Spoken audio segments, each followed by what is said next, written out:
로마서가 알려주는 첫 번째 진리는 모든 사람은 철저히 타락한 죄인이며 하나님의 진노와 심판 아래에 있다는 진리입니다. 하나님의 심판은 역사의 종말입니다. 이 역사가 더 개선되고 발전되고 새로워지는 것이 아니라 완전히 이 세상을 끝내는 것입니다. 이 심판 너머의 저편에는 이 세상과는 완전히 다른 새 하늘과 새 땅을 하나님이 준비하셨습니다. 그러므로 하나님의 심판은 역사의 종말이지만 단절이 목적이 아닙니다. 연결이 목적입니다. 이 시간과 영혼을 연결하고 이 세상과 저 세상을 연결하는 것입니다. 하나님이 왜 세상을 심판하십니까? 우리로 하여금 그 영원한 나라를 이어가도록, 그 영원한 나라에 들어가도록 우리를 새롭게 하시고 변화시키고자 하시는 것입니다. 모든 사람이 철저히 타락한 죄인이기에 하나님의 심판을 받아야 한다는 이 진리를 사람들은 받아들이지 않습니다. 저항합니다. 반항합니다. 그리고 교묘한 논리로 그 하나님의 심판을 부정하기도 합니다. 하나님께서 이것을 깨닫게 하기 위해서 택한 이스라엘 백성들에게 율법을 주셨습니다. 율법을 주셨기 때문에 그때부터 갑자기 죄인이 된 것이 아닙니다. 하나님께서는 하나님의 심판을 합리화하기에 인간을 죄인으로 몰아가시는 분이 아닙니다. 누군가 화살을 쐈는데 화살이 떨어진 지점 다른 곳에 관역을 갖다 놓고 보라, 너는 관역에서 벗어났다라고 그렇게 주장한다면 얼마나 억울하겠습니까? 하나님이 우리를 그렇게 죄인으로 몰아가시는 분이 아닌 것입니다. 하나님, 그분이 먼저 계셨고 하나님의 성품, 하나님의 의, 하나님의 진리가 곧 관역인 것입니다. 인간은 그 관역에서 벗어난 죄인인 것입니다. 인간으로 하여금 그것을 깨닫게 하려고 택한 백성에게 율법을 주셨습니다. 그 당시에 고대 이스라엘 동시대의 다른 나라와 민족들에게 그 어떤 법도 이스라엘 백성에게 주신 율법과 같은 차원 높은 하나님의 뜻을 담은 탁월한 공동체를 보여주는 율법이 없었습니다. 인간들이 회의를 해서 만들 수 있는 법이 아닙니다. 구약의 율법에 나타난 이 하나님의 뜻을 바라볼 때 사람들의 아이디어로 담아낼 수 없는 신령한 법이 분명합니다. 그러나 그것은 그것으로 우리가 완전해질 수 있다는 것이 아니라 그 법을 받은 이스라엘 민족만이 특별한 민족이라는 뜻이 아니라 우리 모든 인간이 하나님 앞에 얼마나 타락한, 철저히 타락한 죄인이라는 것을 깨닫게 하시기 위해서 주신 것입니다. 우리의 죄인됨을 변명하지 못하도록 완벽한 거울을 우리 앞에 놓아주신 것입니다. 그러나 사람들은 부정합니다. 그 율법을 받은 유대인들은 그 율법 앞에 철저히 죄인됨을 깨닫기보다 그 율법을 각색하고 그 율법을 스스로 해설해서 사실 해설할 필요도 없는 그 율법들을 해설하고 또 해설하고 또 해설해서 결국은 하나님의 뜻과는 너무나 거리가 먼 자신들을 의롭게 만드는 종교를 만들어 버렸습니다. 그래서 이 시대의 유대교의 수많은 그러한 법들을 보면 구약과는 전혀 상관없는, 대표적인 것이 탈무드 미드라시라고 여겨지는 구약의 율법 해설서, 그리고 그 해설서를 또 적용하는 규칙들을 보면 예수님 당시에도 산상수훈에서도 너희는 이렇게 들었으나 나는 너희에게 이렇게 말하노니, 이것은 유대인들이 구약에 나타난 율법에 나타난 하나님의 뜻을 나름대로 각색해서 지키기 쉽게, 혹은 자신들의 죄를 포장하며 자신들을 의롭게 만드는 종교적으로 만들어버린 그 구약의 말씀을 다시 원상태로 복귀해 주시는 말씀이 산상수훈의 말씀이었습니다. 그처럼 하나님께서 인간의 죄됨을, 죄인됨을 철저히 깨닫게 하시려고 주는 율법을 가지고 도리어 사람들은 자신을 자랑하고 또 특권의식에 빠지고 자신을 의롭게 여기는 정반대의 목적으로 만들어 버렸다는 것, 그것이 유대인들의 문제였습니다. 그리고 또한 우리들의 문제입니다. 이 죄와 인간의 관계에 대해서 가장 사도 바울 이후로 분명하게 알려준 신학자, 최초의 신학자라고 말할 수 있는 분은 성 어거스틴입니다. 아우구스티누스라고도 하죠. 어거스틴은 세상에는 두 종류의 죄인이 있다고 말했습니다. 첫째는 내가 죄인이라고 인정하는 죄인이고, 두 번째는 스스로 의인이라고 여기는 죄인이다. 어거스틴은 인간과 죄의 관계를 네 단계로 구분하여 설명했죠. 첫째 상태는 타락 이전의 상태입니다. 그것은 죄를 지을 수 있는 상태, 죄가 없지만 죄를 지을 수 있는 상태, 그것이 바로 타락 이전의 인간의 상태였습니다. 하나님께서 완전한 자유의지를 인간에게 부여해 주셨기 때문이죠. 하나님께서 진정 인간을 완전한 하나님의 형상, 자유의지를 가진 존재로 창조하셨기에 죄를 지을 수 있는 존재로 지음받았던 겁니다. 그 결과 인간은 스스로 죄를 택하는 그러한 일이 일어났습니다. 타락한 인간의 상태, 두 번째 상태는 죄를 짓지 않을 수 없는 상태였습니다. 모든 인간은 원죄 가운데 태어나며 죄 가운데 태어나며 그리고 죄 가운데 살아갑니다. 심지어 인간 스스로 추구하는 어떤 선행이나 의로운 행위 안에도 죄가 스며 있습니다. 모든 사람들이 존경하는 최고의 선행 속에도 죄가 스며들어 있습니다. 인간의 의는 하나님 앞에 더러운 옷과 같다고 했습니다. 바로 로마서 1장 18절부터 3장 20절까지의 이 설명하는 내용은 바로 이것입니다.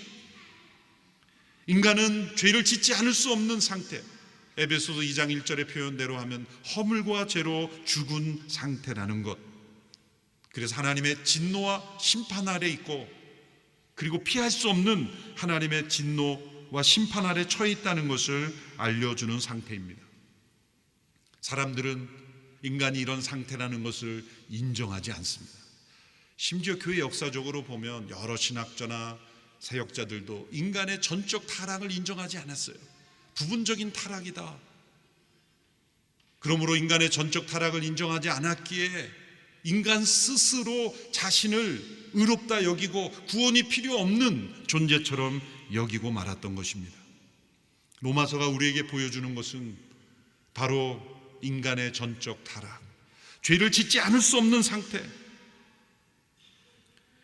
이제 그리스도의 십자가를 통하여 우리를 구속하신 은혜로 말미암아 우리에게 주어지는 세 번째 상태가 있습니다. 그것은 바로 죄를 짓지 않을 수 있는 상태. 성령을 따라 행하면 죄를 짓지 않을 수 있는 상태가 우리에게 주어져 있는 것입니다.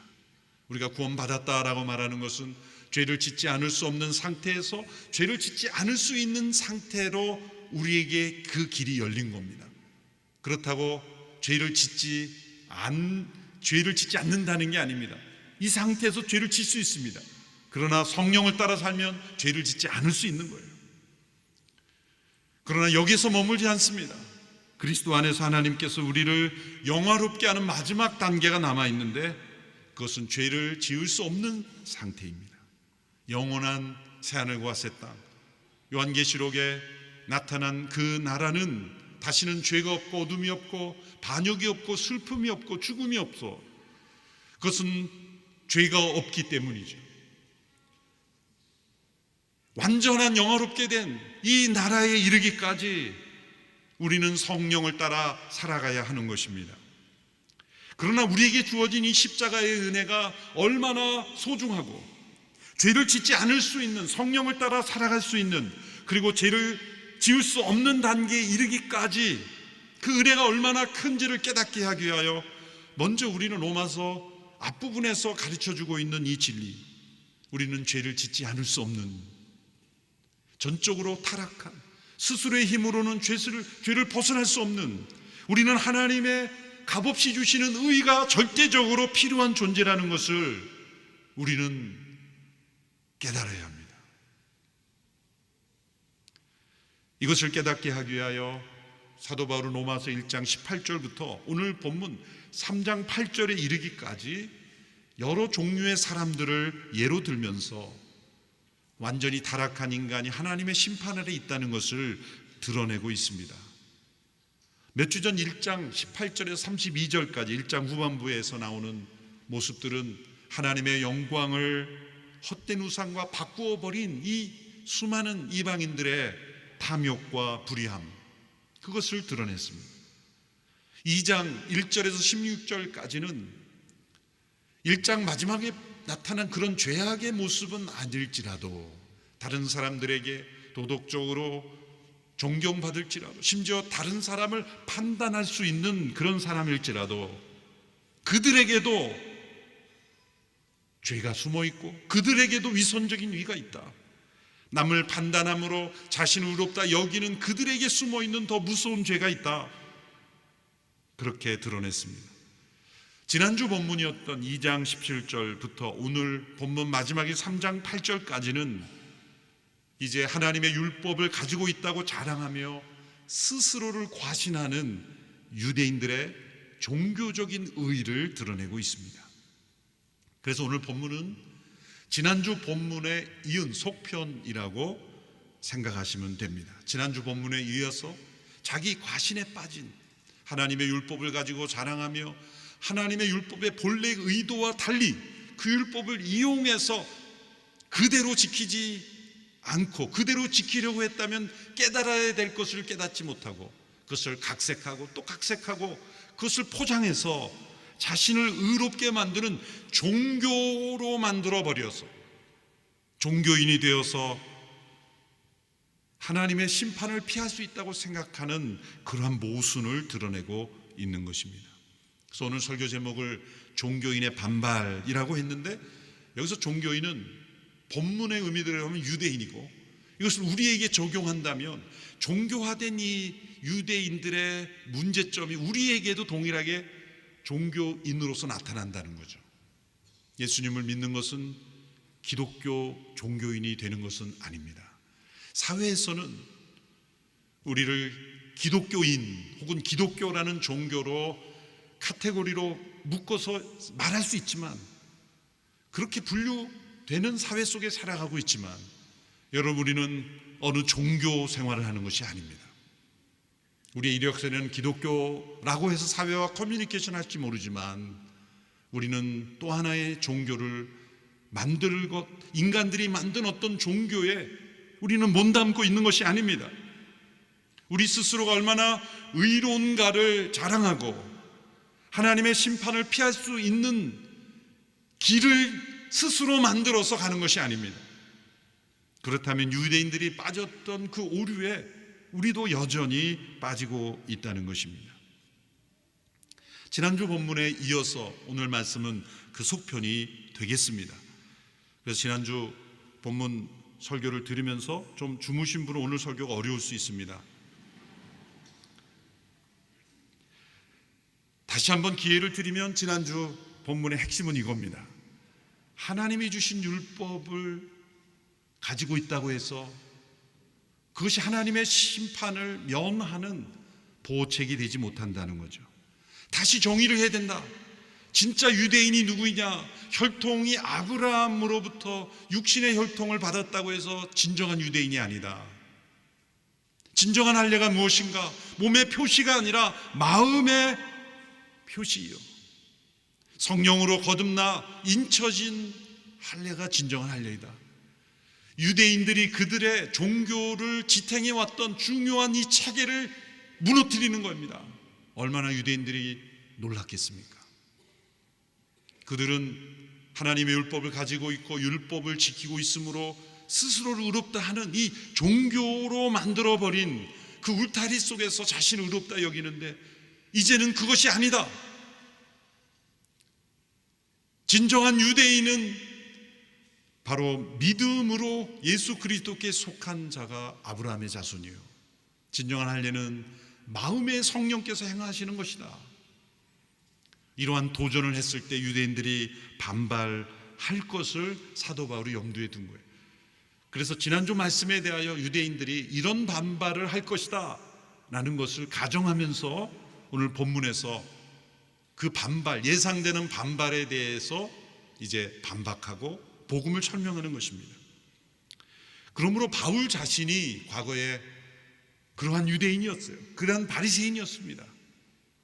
바리새파 유대인으로서 한 종교 생활의 일원으로서 가장 앞장섰던 자신이기 때문에 그 유대인들이 어떤 반발을 할지를 누구보다도 알았기에 그는 이러한 반발의 가정을 하는데 어려움이 없었을 겁니다. 그리고 그것이 왜 문제인가를 그리스도인으로서 바울이 설명하는 겁니다. 그러므로 오늘 본문 3장 1절에서 8절은 바리새인 바울과 그리스도인 바울이 서로 논쟁하는 것이다, 이렇게 생각해도 되겠습니다. 근데 그 논쟁의 내용이 쉽게 이해하기는 어렵습니다. 성경을 연구하는 학자들도 여러 주석들을 보면 참 어려운 본문이다, 그렇게 설명하고 있습니다. 그러나 전체적인 문맥의 흐름에서 초점을 잃어버리지 않으면 우리가 방향을 잃어버리지 않을 수 있습니다. 전체적인 맥락의 초점은 무엇입니까? 무엇인가를 반발하고 있다는 것입니다. 어떤 반발입니까? 하나님의 심판 앞에 반발하고 있다는 겁니다. 어떤 사람들이 반발합니까?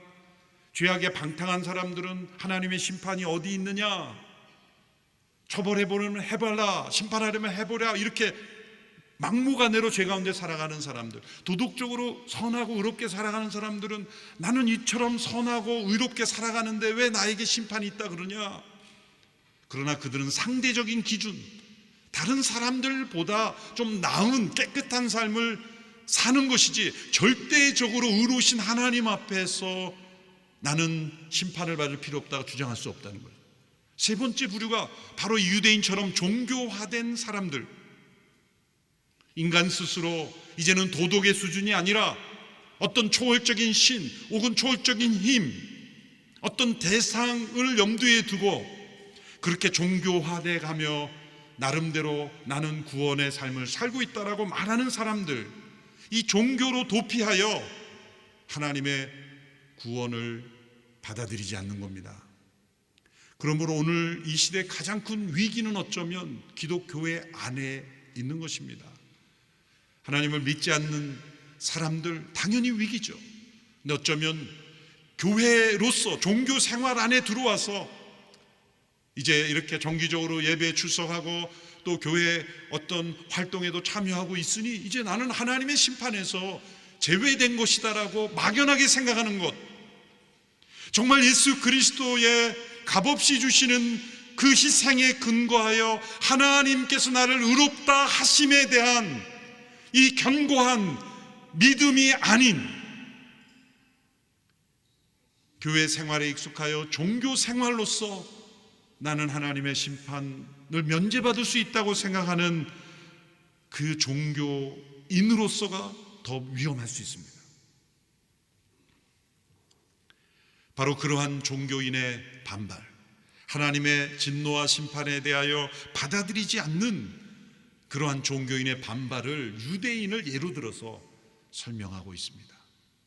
본문 1절에서 8절에 정리해 보면 네 가지의 유대인들의 반발이 나옵니다.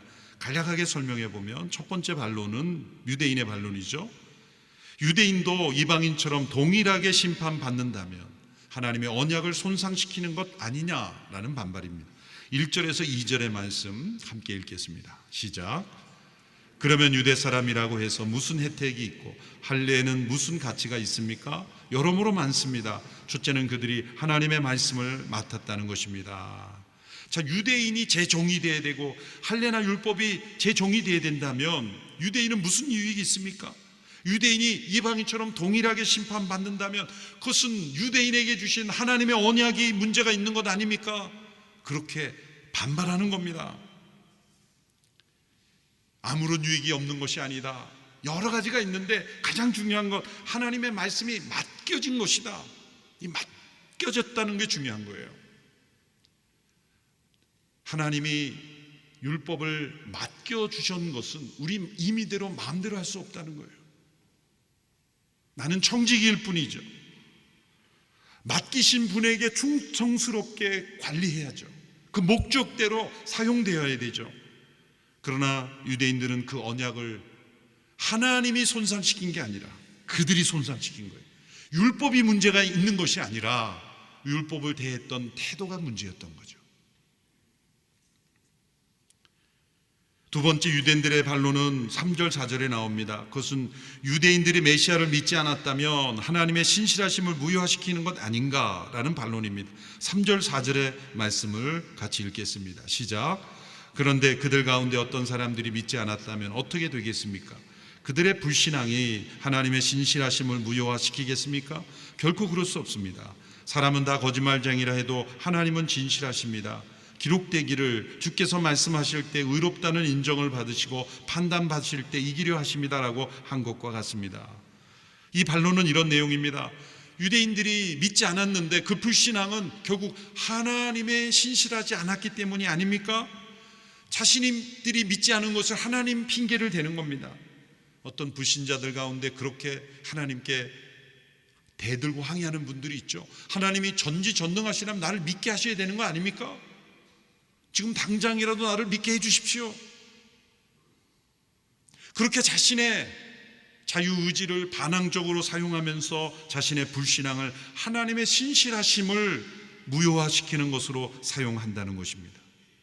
그들 가운데 어떤 사람들이 유대인을 가리키지만 유대인이라 칭하지 않고 이렇게 일반화하면서 오늘 우리에게 적용할 수 있도록 말씀하고 있습니다. 그 말씀을 맡은 유대인들이 믿음에 실패했다면 하나님이 실패하신 것인가? 아닙니다. 수많은 사람들이 하나님의 말씀에 믿음으로 반응하지 않는다면 하나님이 신실하지 못한 것입니까? 하나님의 능력이 없으신 겁니까? 하나님의 사랑이 끝난 것입니까? 아닙니다. 믿지 않는 이들이 더 많다면 하나님이 능력이 부족한 것이 아닙니다. 하나님은 신실하십니다.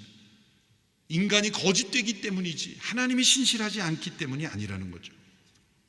세 번째 유대인들의 반발입니다.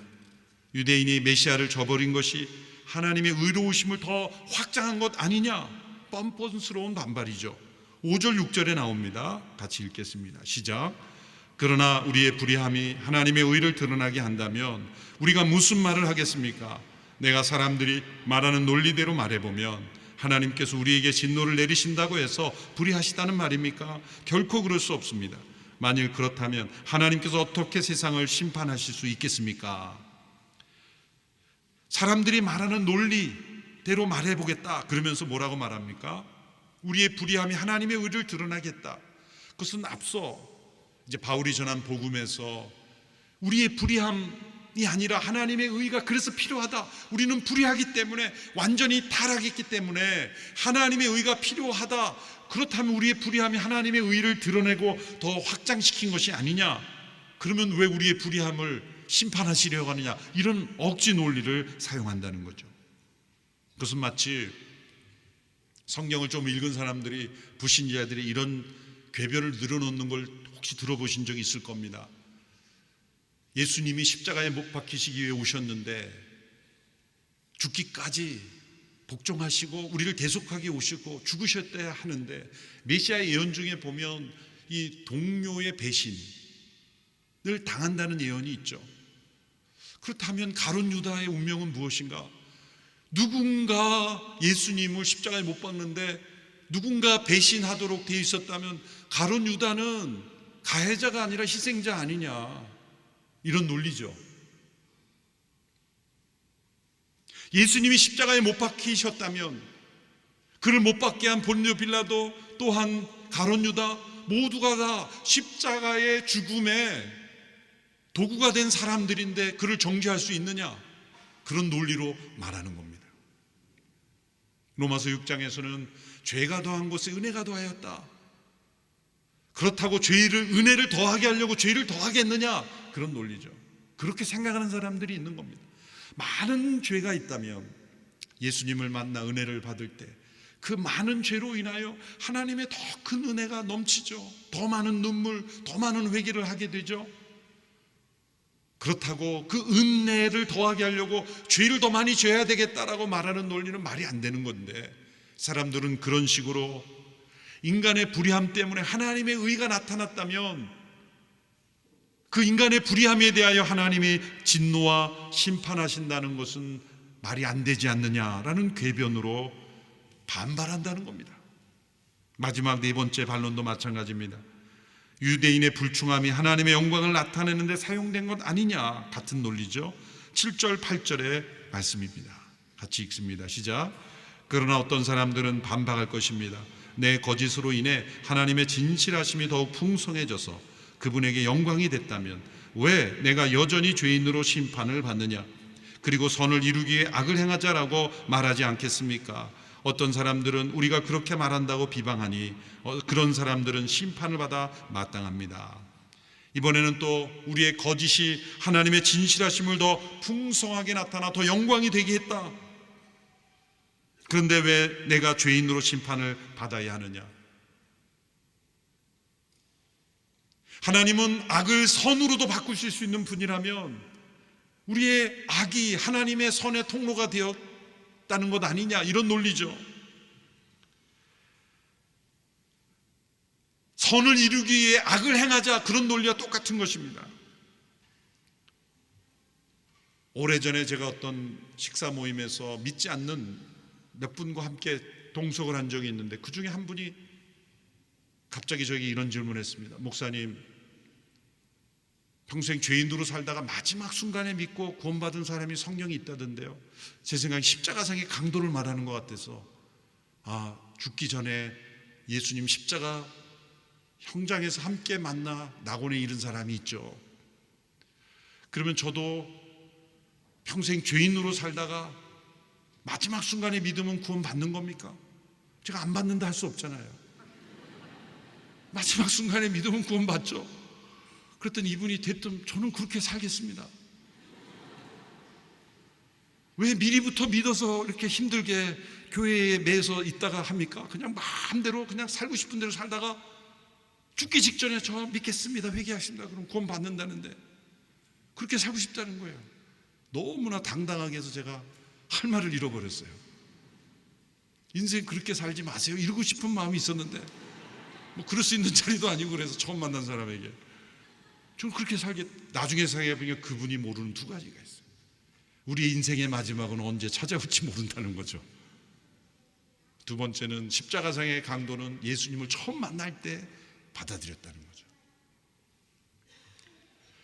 그처럼 우리는 이 땅에 악을 행하면서도 악을 선으로 바꾸시면 하나님이 나의 악을 재료로 선을 바꾸셨네, 내가 하나님의 선에 기여했네, 이런 식으로 자신의 죄를 합리화하고 그리고 포장하고 하나님의 심판을 무시하는 거예요. 하나님의 언약을, 하나님의 신실하심을, 하나님의 의로우심을, 하나님의 영광을, 이렇게 하나님의 속한 것들을 공격해가면서 핑계대면서 왜곡된 논리로 합리화하면서 하나님의 심판을 없는 것으로 만드는 거예요. 심지어는 신학자라는 사람들도 하나님의 심판을 인간을 조금 개선하기 위해서 만든 개념이지 그걸 실제 개념이라고 믿는 바보가 어디 있느냐, 그렇게 말하는 바보들도 있습니다. 인간에게 나오는 이 기묘한 논리와 그런 말장난으로 인간의 죄됨을, 죄인됨을, 철저한 죄인됨을 부정하려는 것들. 교회 역사에서도 토마스 아퀴나스라는 신학자가 인간이 완전히 타락한 것이 아니라고 말한 것으로 인하여 얼마나 수많은 교회 역사 속에 잘못된 신학으로 방황했는지 몰라요. 하나님의 은총을 무너뜨리고 그리고 하나님 없이도 살아갈 수 있는 세상을 만드는 것처럼 그렇게 왜곡됐는지도 모릅니다. 복잡해 보이는 이 논리를 통해 바울이 말하고자 하는 것, 로마서를 통해 우리에게 깨닫게 하시고자 하는 건 단순합니다. 그것은 마지막 8절 마지막에 이 말씀입니다. 8절 마지막에 뭐라고 되어 있습니까? 그런 사람들은 심판을 받아 마땅합니다. 심판을 받아 마땅한 존재들, 그리고 그 심판에 대하여 가장 반발하는 이들이 누구인가? 종교 생활을 하는 사람들이에요. 한번 따라해 보십시오. 나는 심판을 받아 마땅합니다. 다시 한번, 나는 심판을 받아 마땅합니다. 이렇게 말해놓고도 속으로 그런가? 아닌 것 같은데 라는 생각이 모락모락 일어난다면 그게 우리의 종교성인 거예요. 예수 그리스도의 그 값없이 주시는 십자가의 은혜, 하나님의 의가 나에게 절대적으로 필요한 자가 되지 않으면 우리는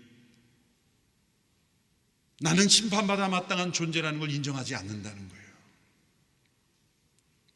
오직 예수 그리스도를 통해 주시는 하나님의 의만 우리의 죄를 덮을 수 있고 씻을 수 있고 우리를 용서하시고 우리를 그 영원한 나라로, 역사의 정말 심판을 넘어서 영원한 나라로 인도할 수 있다는 것을 깨닫기 위해서 우리는 나는 심판을 받아 마땅한 존재입니다.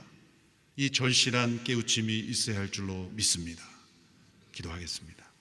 하나님 아버지, 심판받아 마땅한 존재임에도 심판을 피할 수 있는 존재인 것처럼 그렇게 생각하고 피해가려고 하고 우리의 죄성을 합리화하고 그리고 종교의 이름으로 포장하며 피해가려는 우리의 죄성을 용서하여 주시옵소서. 예수 그리스도를 통해서 주어지는 하나님의 의를 갈망하며 절박하게 하나님의 의를 사모하는 우리 모두가 되게 하여 주시옵소서. 예수님의 이름으로 기도하옵나이다. 아멘.